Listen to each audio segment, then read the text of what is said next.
Okay, this is a two-part question. First, just by raising your hands, how many of you are aware of the lawsuit filed as Saunders et al. Versus City of Los Angeles? 2. Okay. I'd like to recognize Lucille Saunders. Lucille, you want to stand up?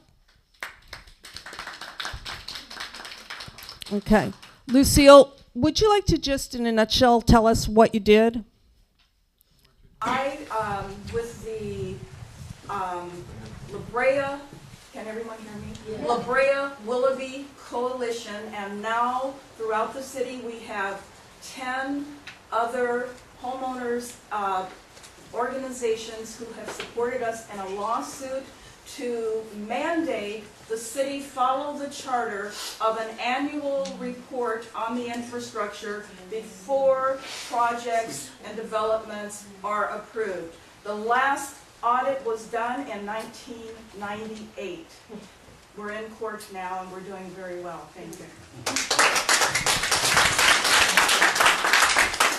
So the question is, what is your position on Saunders versus City of Los Angeles? And I want to start with Noel.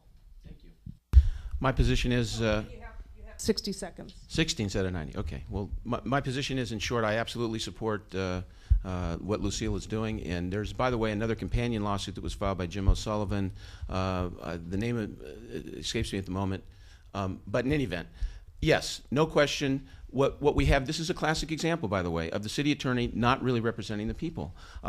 The point of the suit is well taken because it basically says, you know what, when you pass a law, you basically have to abide by it, number one, but specifically, if the city is going to make decent public policy with regard to development, what is our infrastructure? What is the state? What capabilities do we have with regard to the ability to accomplish the objective? And instead, there are assumptions about population growth, there are assumptions about what we can do, how we can do it, and the problem is those assumptions may not prove to be accurate because the zoning is such that a lot of these properties are overzoned. And the point of what Lucille's trying to accomplish is to force the city to be able to follow its prescription and its rules and tell the people what the infrastructure is going in before we do these developments. So I applaud Lucille and I hope that she wins.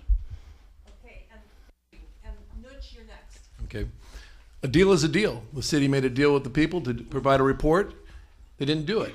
The bottom line is this, is that how can we, Olympic Pico, all I have to tell you is Olympic Pico. We build and build and build, and we have no basis to know what our infrastructure can support. So what do? We keep approving projects by individual CEQA representation. What we need to do is look back and take a look at the overall structure to see what we need to do in order to develop.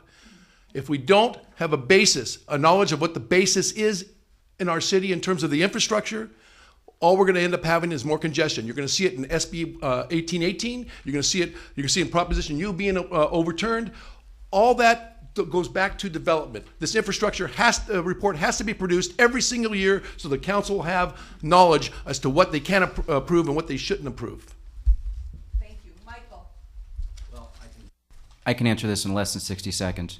It's good public policy to do an infrastructure review on an annual basis. I mean, it's simple as that. And so whether or not the city charter requires it, it should be done. I mean, it's absolute lunacy to me that in this city is growing at the rate we're growing, and we don't know what we can sustain or support while we're doing that growth. And so it's absolutely essential that we conduct these infrastructure reviews on a regular basis as we go forward. Thank you. My guiding principle is do the right thing. Okay, it's what powers me through my job as a deputy district attorney, and that means you follow the law. When I become city attorney, I'm going to take an oath. And guess what that oath says you have to do? Uphold the laws of the state of California, not be the puppet for special interests. So I applaud Lucille for the lawsuit she's undertaking. I have no fears of an audit for my unit, for my office, the city attorney's office, or for the city of LA. It's what we should be doing, and I'll do everything in my power to ensure it's done. As Nooch said, a deal is a deal.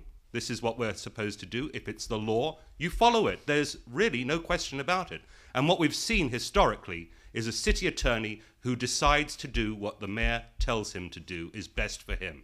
And that's what you're going to see if you get Jack Weiss. You're going to see the pair of them using this office, these officers, to get to be governor and attorney general, and we don't want that. Thank you.